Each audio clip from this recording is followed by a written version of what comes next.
It's amazing. I mean, I played her when she kind of broke out last year in Miami, and I'm from there, and the whole crowd was against me, and I was like, what on earth is going on? Like, where do these people come from? And then week after week, as she has done well and established herself as a really good player on tour, they all come out to support her. And so I think we saw that in Australia when it was kind of overcrowded. They put her on too small of a court. We saw it here.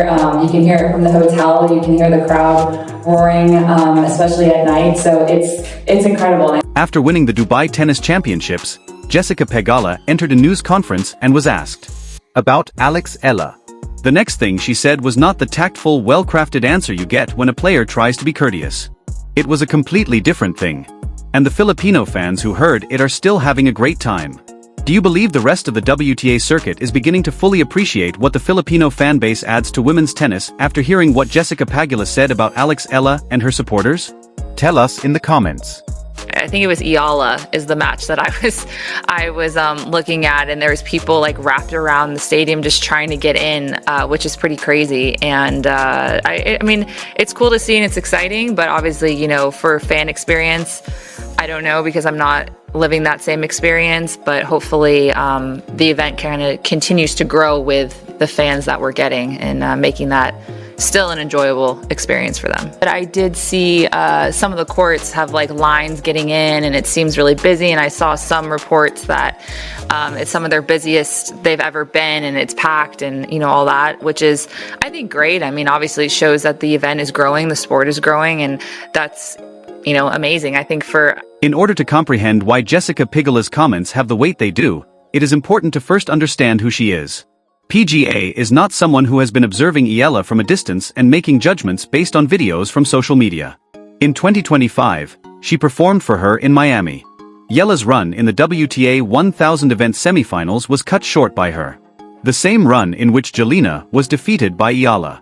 Back-to-back, Ostapenko, Madison Keys, and Egate made a statement to the tennis world that no one could ignore or rationalize. Therefore, when Pegula speaks of Eala, she is referring to a competitor that she faced at a pivotal point. She is familiar with what it's like to be on the other side of the internet. She is aware of the crowd situation from the viewpoint of a player competing against Eala as opposed to spectators. And what she said in Dubai right after winning the tournament final against Eala was as direct and specific as anything that has been said publicly about Eala's rise by an active player on tour. "Alex is incredible," she remarked. That was her introduction. She hasn't performed well or shown any potential. Fantastic. She went on to discuss how Eala fills stadiums and how her nation supports her, describing it as something exceptional. She then discussed the maturity and grace with which Eala manages the spotlight, the ongoing pressure from the media, the expectations of the fans, and the burden of representing a whole country each time she takes the court. After that, she started talking about herself. When she sort of had her breakthrough in Miami last year, she claimed to have played Eala. She then made a statement that you hardly ever hear from a player discussing a victory.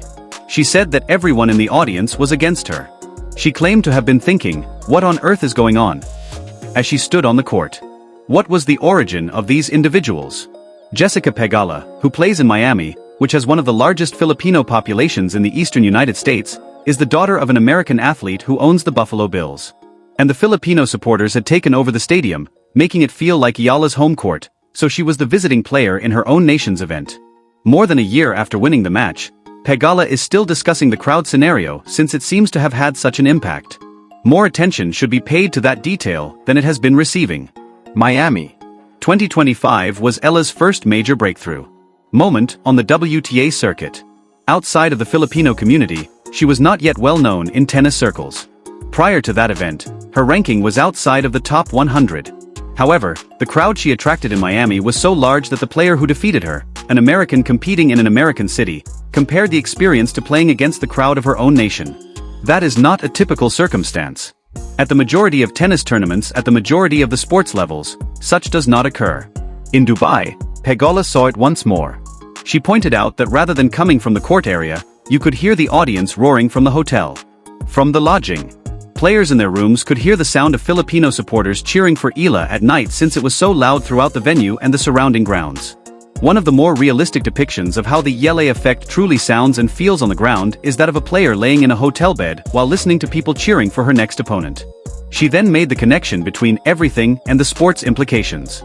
She expressed her opinion that Eala's tennis endeavors are fantastic. Eala was described by her as the ideal role model. She stated that she is certain Eala wants to encourage girls, particularly Filipino girls, to pursue their aspirations and play tennis.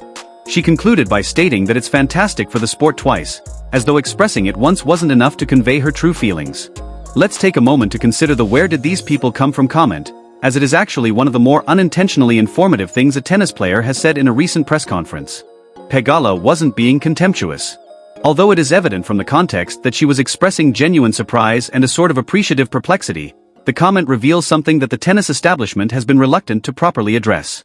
The WTA's marketing and scheduling machinery completely ignored the Filipino fan base, which was already present in every city with a sizable Filipino diaspora, fully capable of mobilizing at scale, until one player gave them a reason to show up in numbers that couldn't be ignored. They did not appear out of thin air. They were from the cities where they had previously resided. They traveled to Miami, Los Angeles, New York, Melbourne, Dubai, and Abu Dhabi, and they did so because Eala provided them with an excuse. Long before the tennis results warranted the attention, the fan base's infrastructure was in place. It was only activated by the outcomes. For anyone attempting to comprehend the events surrounding Eala's ascension, this distinction is crucial.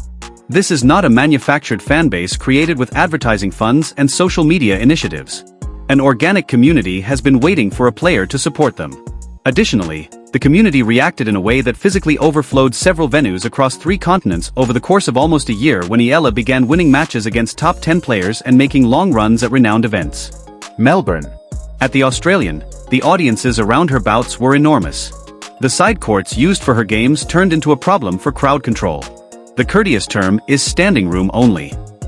The Australian Open, which frequently hosts all of the best players at once and has recently broken attendance records, was unprepared for what transpired when Eala played there. Salah Talak, the tournament director in Dubai, stated that every single match sold out and that he had never witnessed anything like it in all of his time managing the event. A tournament that has hosted world #1s and Grand Slam champions for years and a player ranked outside the top 30 produced something unprecedented there.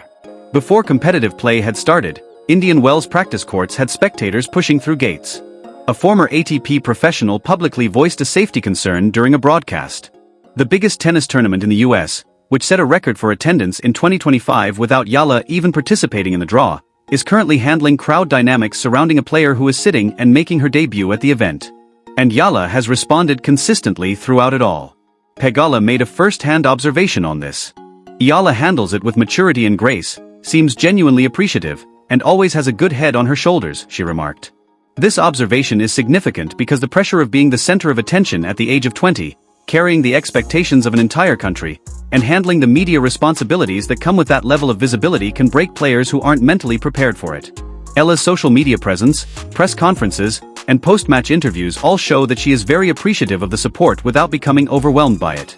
Following her run in Dubai, she took to social media to express her sincere gratitude to her supporters, expressing how much she valued their time and effort in attending and cheering. In a self-sustaining cycle, that kind of genuine gratitude strengthens the emotional bond with the fan base. Following her match against Eala in Dubai, Coco Gauff thanked the Filipino supporters. Her evaluation was provided by Amanda Anisimova. The player who was there on the opposite side of the net during Eala's breakthrough moment in Miami, Pegula, has now provided what may be the most thorough, intimate, and sincere endorsement from a current WTA player to date. It is not a coincidence when 3 American athletes independently offer compliments to the same player and the same fan base within a few weeks. These competitors are discussing someone they've faced off against and someone whose tour presence is altering the experience for everyone in her vicinity. The crowds are noticed by the players. They take note of the ambience. When a coworker enters a practice court and raises a safety issue, they take attention. They can tell when a hotel is audible from the stands because of how loud the fans are outside. Because it links the cultural phenomenon to the business reality of what Eala symbolizes, the sponsor aspect is equally noteworthy. There are rumors circulating that she is the subject of substantial sponsorship proposals from well-known companies hoping to profit from her fame. The market finally catches up to the announcements made by the crowds for more than a year. That a player who is winning games and rising in the rankings has a financially engaged, globally mobilized fan base. That combination is particularly appealing to companies looking to reach the Filipino market or young, sports-loving clientele throughout Southeast Asia and the diaspora communities in every major Western metropolis. This is where it becomes more than just a tale of a successful season. Eala is 20 years old. Before Indian Wells, where she has the chance to go deeper in a draw she's entering sitting for the first time, she reached her career high of 28 in the world. The narrative began in Miami, where Pegasus stood on the court and truly wondered where everyone had come from. The Miami Open comes just after Indian Wells. If Eala advances far in both Indian Wells and Miami this year, the points she accrues will put her in a position that will completely alter how she is seeded at Grand Slams, who she faces in the opening rounds, and how much of the biggest tennis stages she gets to compete on against the top players in the later rounds. For someone whose game has been evolving quickly enough that the outcomes are already supporting the audience numbers, that structural advantage accumulates in the perfect way. Pegasus's commendation is just the most recent in a string of statements from top-tier players acknowledging that something truly out of the ordinary is going on with Eala. However, Pegula bears a particular weight because it comes from someone who played her in the game that sparked this entire discussion and stood on a Miami court surrounded by Filipino supporters who understood what it was like to be on the opposite side of that particular experience. What on earth is going on? She claimed to have thought. Additionally, she stated it in a way that makes it obvious that the query was never truly about confusion. It has to do with acknowledgement. She was seeing something that Eala had been working toward for years, the Filipino fanbase had been working toward for years, and the tennis community was only now beginning to understand clearly. It's actually quite easy to figure out where all those folks came from. They were present at all times. They have a purpose to be noticeable thanks to Eologists. Jessica, that's all. Pegula discussed Eala, the Filipino fans, and the implications for the future of this drama. If this piqued your interest, please hit the like button and let us know in the comments what aspect of Eala's career most impressed you. Additionally, if you haven't already, sign up right away. There will be more soon.